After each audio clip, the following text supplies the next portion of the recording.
నా దగ్గరికి వచ్చే క్లయింట్స్లో చాలా మంది చేస్తున్న పెద్ద పొరపాటు ఏంటో చెప్పమంటారా? హస్బెండ్ నన్ను సరిగ్గా చూసుకోవట్లేదండి, లేదా వైఫ్ నన్ను సరిగ్గా చూసుకోవట్లేదు, ఇప్పుడు మేము ఇద్దరం కలవాలి, ఆనందంగా ఉండాలి అంటే ఏం చేయాలండి అని అడుగుతారు. ఒక్క విషయం గుర్తుంచుకోండి, హస్బెండ్ జాతకం వైఫ్ చూపించినంత మాత్రాన, వైఫ్ జాతకం హస్బెండ్ చూపించినంత మాత్రాన చేంజ్ ఎవరిలో వస్తుంది? ఈ ఒక్కరిలోనే వస్తుంది.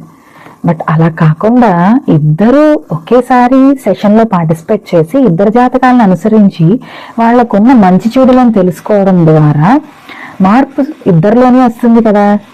దాన్ని ఎందుకు మీరు అలసత్వం చేస్తున్నారు?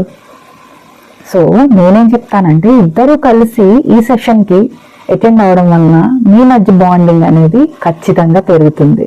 ఎక్కడ చేంజెస్ చేసుకోవాలో తెలుస్తుంది. అది ముఖ్యం కదా.